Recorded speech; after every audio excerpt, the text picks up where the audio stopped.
persiana, i fermifinestra, non so, e quindi continuo a sbattere tutto il giorno, mi sbatteranno nei timpani. Beh, ma il vento è bello, no? Sì, ma questa è già un'intervista? No, non No, credo. sto soltanto prendendo i livelli, Ah. continuando a vedere se funziona, no? Non ti chiedo del vento nell'intervista. No, parleremo un po' del Mardi Gras, di queste cose qua. Poi vediamo insomma Sì.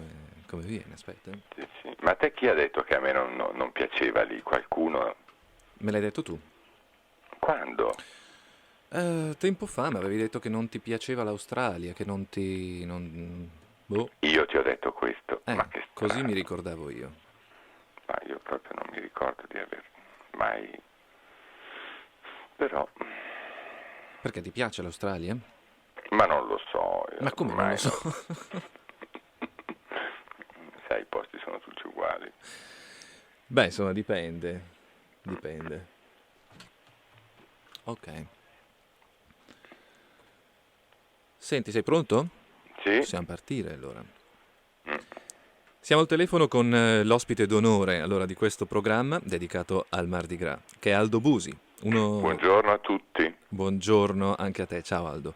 Uno Ciao. dei pochi scrittori italiani tradotti e pubblicati anche in Australia. Beh, io non lo so, ma tradotti in inglese e poi dalla Faber and Faber probabilmente anche passati in Australia. So che io stesso ho visto i miei libri lì a Sydney e anche a Melbourne. Sì, ci sono.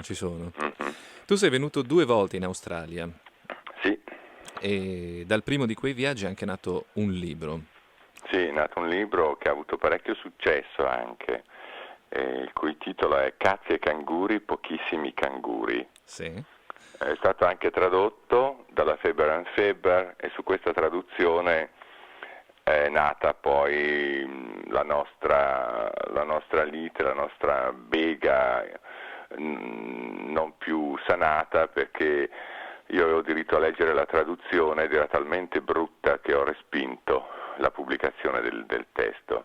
Ah, ok. Ecco, poi nel frattempo io ho rifatto fare la traduzione a spese mie Mhm. e, e stranamente io possiedo i diritti, perché di solito i diritti non sono mai miei ma sono dell'editore. Invece questo libro è scaduto, nel frattempo insomma questa traduzione è mia, esiste, Sì.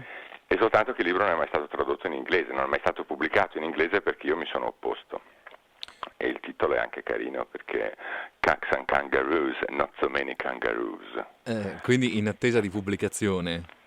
Sì, anzi se mi trovi un editore australiano Sì, che si accontenti ovviamente soltanto dei diritti come dire, dell'Oceania, ecco, certo. può arrivare a Nuova Zelanda, in Tasmania e così, allora io glielo cedo molto volentieri. Fra l'altro, a proposito del Mardi Gras, questo l'ho saputo da persone che hanno siti internet, perché io non ho internet, non ho email, non ho telefonino, non ho un fax, insomma, vivo in una maniera del tutto lussuosa, cioè soltanto, Ecco. cioè posso permettermi di non avere tutte queste cianfrusaglie della pseudocomunicazione. Mi sembrano cose, come dire, da secolo scorso, cose da vecchietti, sono troppo arzillo per rassegnarmi ad avere una email.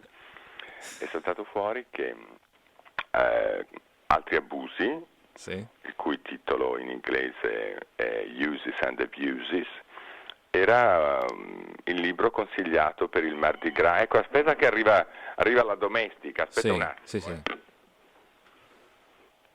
Ciao Rosanna, ciao, ho freddo, guarda che sono al telefono, mi porti un po' di caffè e anche le sigarette, grazie. Ecco. Sì.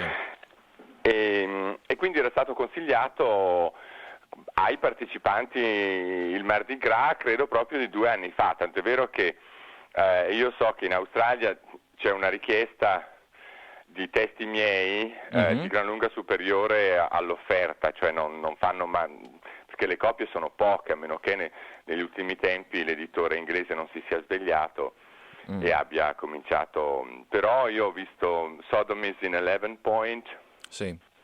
che è tradotto abbastanza bene, Seminar on Youth, seminario sulla gioventù, certo. traduzione discreta, però ecco, come dire, no, io sono stato molto penalizzato dalle traduzioni.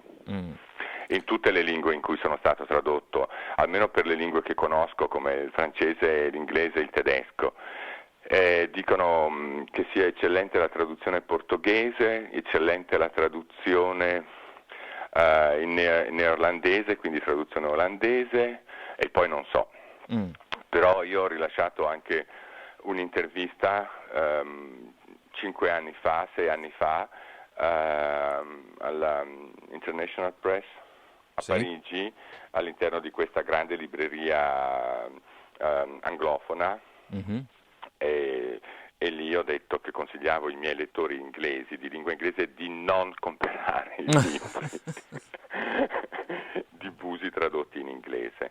Tanto è vero che adesso io non ho più un editore perché insomma lo schiaffo è stato grande, del resto sai, il problema è gli italianisti non esistono, italianisti diciamo a livello di capacità tecnica, di rielaborazione estetica Mhm. di una lingua, quindi che è una lingua come quella che io uso, che non è soltanto di comunicazione, ma è principalmente lingua estetica, cioè di espressione. Certo. Cioè, uno che traduce l'italiano, gli italiani, gli autori italiani che si leggono abbastanza nel mondo, non va mai al di là della necessità, a prescindere poi dal punto di vista della semplificazione sintattica, ma non va mai al di là della necessità di mettere in campo più di 5.000-10.000 parole. Io uso nella mia lingua italiana qualcosa come 240.000 parole, cioè tutte, tutte, anche perché attingo moltissimo ai vari dialetti nazionali, che sono la vera lingua Certo. madre del nostro modo di pensare. Ecco. Certo. E beh, d'altra parte credo che sia estremamente difficile tradurre in inglese il tuo italiano. Mm. Eh, Ma sai, non è che sia difficile, diciamo che non ci si provano neanche. esatto, è pressoché Ecco, impossibile tradurre. la mia rabbia di scrittore nasce proprio dal fatto che io non sono mai stato tradotto come io ho tradotto altri, Ah, perché insomma, a parte i classici, ma nessuno ha tradotto Busi come io ho tradotto John Ashbery, che è un poeta americano contemporaneo, che è da parecchi anni in odore di Nobel, e poi io ogni volta contribuisco a far sì che non glielo diano perché lo sputtano sempre al momento giusto per come si è comportato personalmente con me a New York. Ma ecco, però a questo John Ashbery qua, per esempio, involontariamente ho fatto vincere il premio dell'Accademia dei Lincei di Roma, sì? questo credo ancora 7-8 anni fa, che consta di 200 milioni allora. Ecco, però Un bel favore. è un bel favore. Pensa tu anche che senso di impotenza, no? Cioè, a lui hanno dato questo premio Sì. non certamente per l'originale, gliel'hanno dato grazie alla mia traduzione e non ha avuto neanche una menzione. Cioè, vedi, allora io quando poi io ho tradotto Meg Wolitzer, io ho tradotto Christina Stead, cioè che è considerata una delle penne maggiori dell'Australia del XIX secolo, ma è stata tradotta prima, il titolo era Seven Poor Men of Sydney, libro ostico, mai tradotto in nessun'altra lingua, quindi io sono stato il primo a tradurre questo testo. Altri testi della Christina Stead, che non è molto letta ovviamente, erano stati tradotti molto molto più facili, e sulla base della mia traduzione in italiana so che poi altri, perché poi è venuta a ruota la traduzione francese e tedesca, si sono rifatti sul mio, perché è un testo molto molto ostico. Ecco, se io fossi stato tradotto come io ho tradotto la Christina Stead, potrei dire leggete pure Busi in quella o quella data lingua, così Certo. non mi fido molto, preferisco che non mi leggano perché non sono io, non mi sento. Poi ho tradotto Goethe, ho tradotto Heimito von Doderer, ho tradotto Flaubert, ho tradotto Hawthorne, D'altra ho parte, tradotto dall'italiano antico in italiano moderno. lo so. Adesso ho appena finito di tradurre 2 dialoghi del Ruzzante, Ah, addirittura dalla lingua veneta, perché allora era lingua, non era sì, considerata dialetto, perché era lingua politica, quindi lingua certo. della diplomazia. È un'impresa difficilissima perché del tutto incomprensibile. Ho tradotto il Boccaccio. Ah, sì, lo so. Mm. E chi si trova in questo momento a scrivere in inglese, sarebbe un peccato che non faccia l'esperienza internazionale dell'inglese, perché come dire, sarebbe come quello che ho fatto io sul piano della lingua italiana, tener conto della ricchezza dei vari dialetti per calarli in una lingua, come dire, rifondata, nel senso che di nuovo abbiamo uno standard. Certo Mm, che sto sempre parlando di linguaggio estetico, non sto parlando di lingua parlata, certo. però insomma l'inglese è esaltante per uno scrittore. Pensa a te, può andare in Giamaica e fare come se io andassi a Napoli, Mm. andare a Sydney e fare come se io andassi a Torino, e poi mettere insieme tutte queste cose, come dire, perché la lingua dell'arte è sempre quella bassa, Mhm. cioè è sempre mediata dalla lingua viva del momento, non dalla lingua libresca, già sedimentata, perché chi media dalla lingua libresca, cioè dei libri, non sarà mai uno scrittore, sarà sempre soltanto un letterato. Mm. Mm. Lo scrittore del resto ha una sola ambizione, no?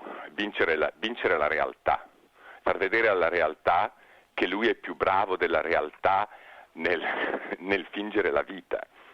Noi vogliamo una letteratura che ci dia il senso del sangue che scorre, delle passioni che ci agitano, magari delle passioni che non proviamo più. Questo è lo scrittore. Lo scrittore non è qualcuno che sta lì e fa degli origami intellettualistici, è uno che crea personaggi, che crea Certo. situazioni, che ha l'umiltà di piegarsi a una trama senza però piegarsi al libro di genere, cioè di genere che è destinato a un mercato, quindi a una nicchia di lettori, e la cui solfa è sempre come va a finire. A me non me ne importa niente come un libro Certo, va ho a capito. finire, cioè non me ne importa niente della trama in sé, però per mettere in scena dei personaggi bisogna assolutamente legarli a una storia, e Eh quindi beh, questa sì. è la grande difficoltà, Mm. perché altrimenti anch'io potrei limitarmi a far vedere quanto sono intelligente o colto o queste stronzate qua, come fanno Sì. in Italia. Allora senti, da questo punto di vista adesso ti chiedo, secondo te quali sono i tuoi libri meglio riusciti? Quali sono le cose che tu ami di più di te stesso? Ma io intanto non amo nessun libro, cioè già faccio fatica no, non posso dire questo perché non ho, non ho dei sentimenti intanto nei confronti dei miei libri, per me è molto molto difficile tenere fermo, tenere lì fisso un sentimento, e il fatto è che scrivere un libro significa proprio eh, drenarsi di ogni sentimento, ed è molto difficile che una volta scritto un libro ti dia più o meno emozione di un altro. Penso che a distanza di anni ci siano libri eh, più o meno riusciti, Mm. perché anch'io sono riuscito a scrivere qualche opera minore. Ecco, è strano, perché credo di aver scritto alcuni capolavori. Ecco, sono assolutamente convinto di proprio Sì, capolavori di eh, livello occidentale, come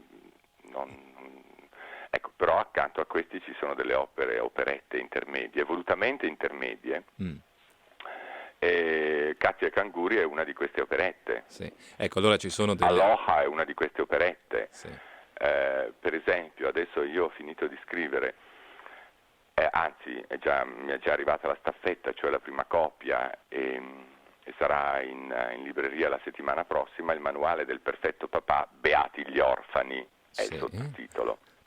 Ecco, questo per me è un capolavoro. eh, Prima di questo ho scritto il manuale della perfetta mamma, sì. sottotitolo con qualche contrazione anche per il papà, Mhm. e trovo che il manuale del perfetto papà sia di gran lunga superiore al primo, ma il perché, ecco, però parlo di una superiorità, quasi di una gerarchia, Mm. ma non di un vero e proprio sentimento. Sì, ecco, però se non è sentimento c'è comunque una maggiore o minore soddisfazione per il risultato. Sì, però io non potevo fare di più per il manuale della perfetta mamma. Mm. Perché? Perché parlare della madre, come dire, svellere i luoghi comuni sulla madre è infinitamente più facile che svellere i luoghi comuni sul padre. Mm. Quindi il maschio di per sé è impenetrabile come una roccia, quindi è molto molto difficile da scalfire. L'uomo sociale, il pater familias, che ha sempre come sacri valori queste trifole, queste pazzesche bugie, Dio, patria, famiglia. Quindi voglio dire, il potere, il padre è il potere in piccolo e rappresenta poi tutti i poteri sociali, Sì. chiesa, esercito, eccetera. E questo padre non vuole mai parlare di sé. Mi sono trovato di fronte all'impossibilità di rivelare questo mistero dell'uomo che tace ma fa e fa male perché si vendica del fatto che non può parlare e portare alla luce i propri veri sentimenti. Si vendica sui figli, si vendica sulla società, si vendica su se stesso, si odia. Allora, il lavoro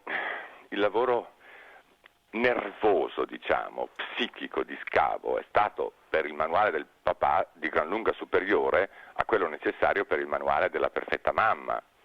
Perché? Perché mentre la donna può, anche storicamente, eccetera, eccetera, può identificarsi nella madre fino ad annullare la donna, l'uomo non si annulla mai nella paternità, quindi non annulla mai la propria virilità nella paternità, anzi sente la paternità spesso come il nemico acerrimo della propria virilità.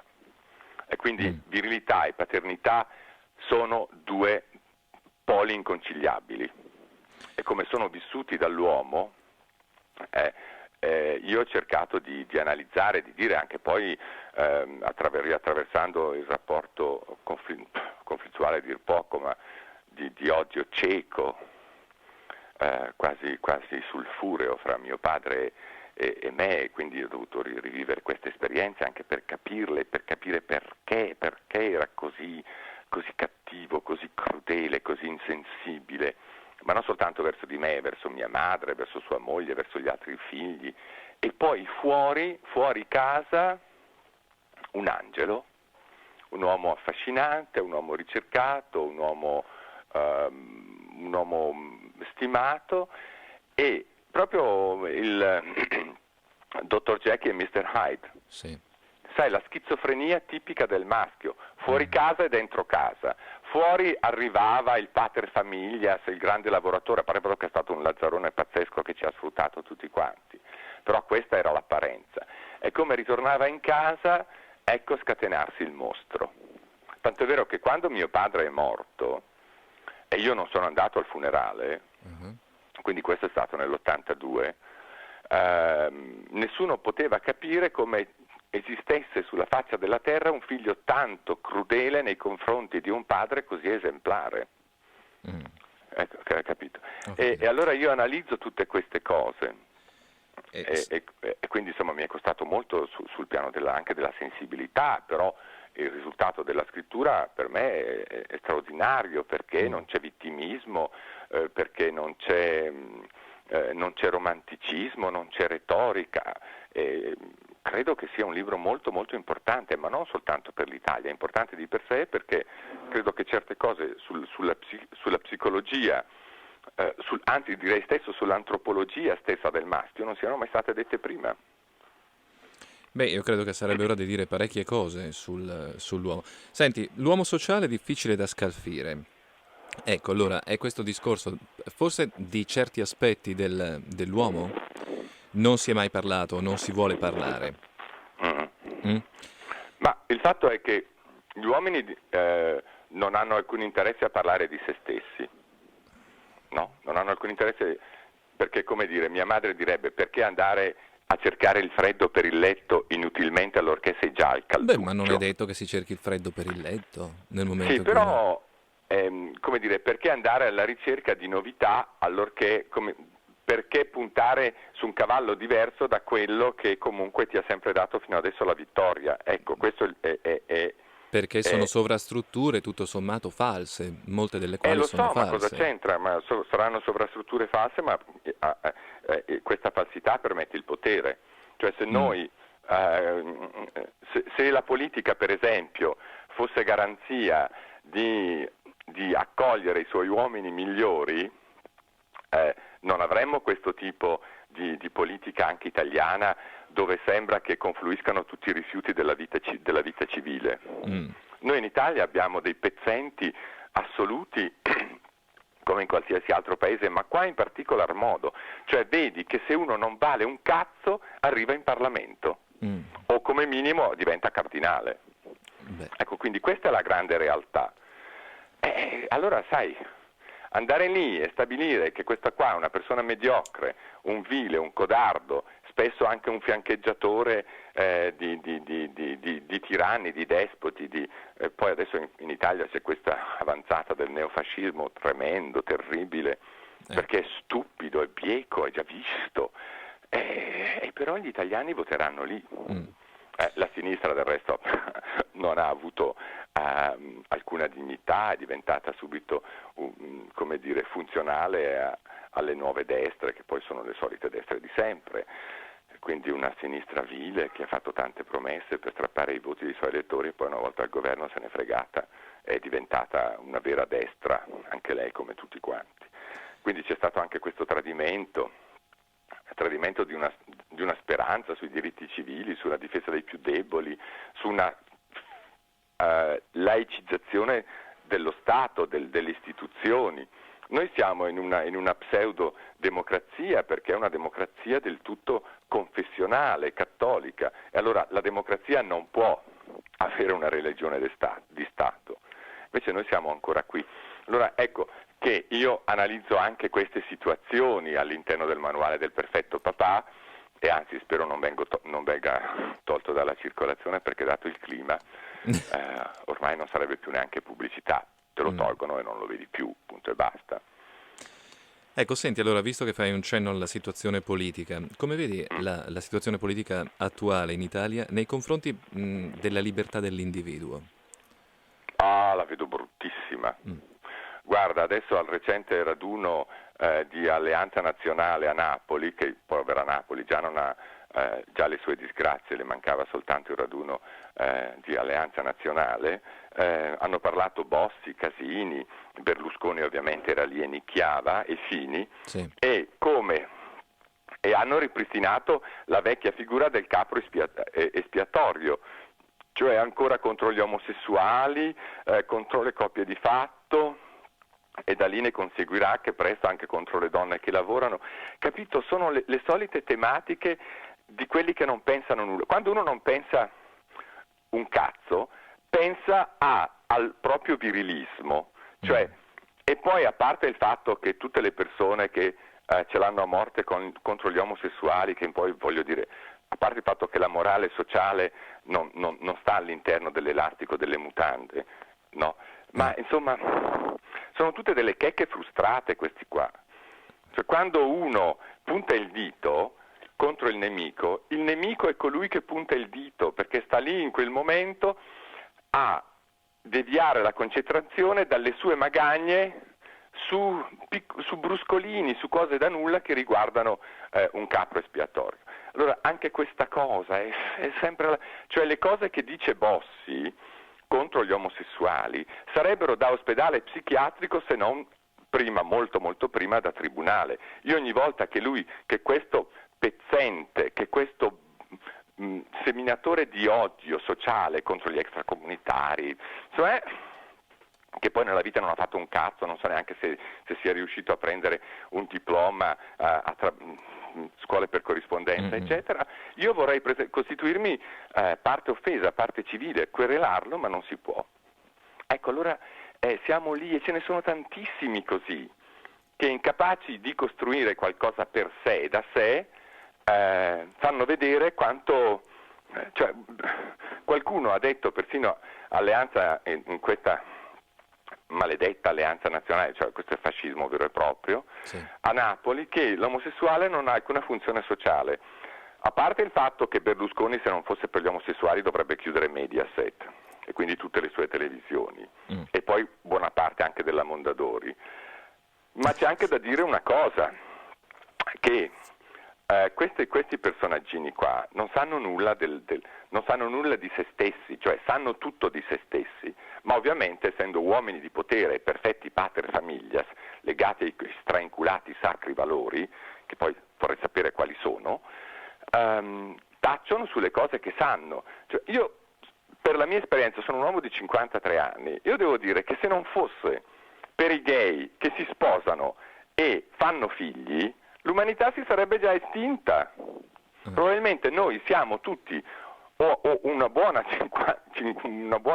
50%, siamo tutti al mondo grazie a un padre omosessuale e una madre lesbica.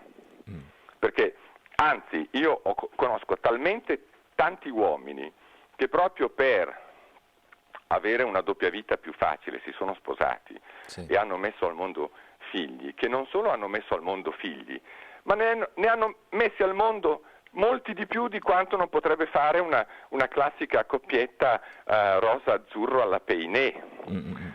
Perché se una coppia di eterosessuali mette al mondo un figlio o due, una coppia con un padre omosessuale, ne fanno 4 o 5.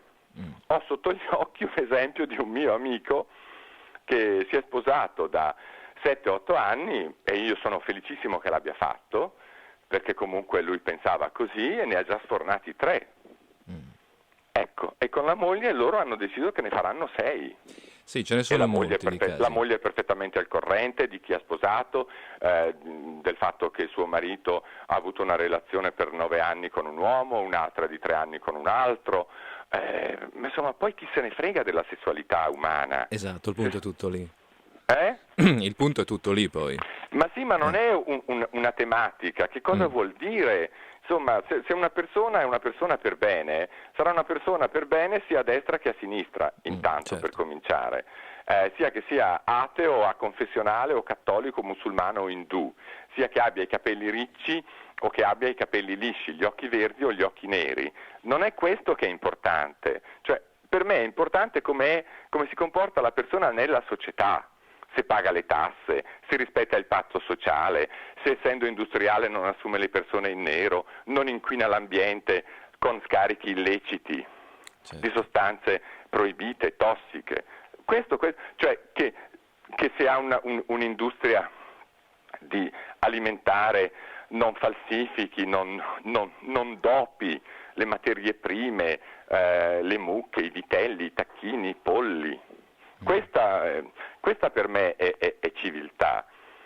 Poi, fermo restando l'assoluto rispetto per i bambini, e poi fra persone adulte che importanza ha quello che uno fa o non fa a letto? Allora, se io decido per esempio di essere casto, devo essere considerato un asociale? No, è una forma di libertà sessuale, anzi, come un'altra, e poi ovviamente diciamo che la castità, spesso più pretesa che vera, è comunque una perversione sessuale assolutamente invidiabile.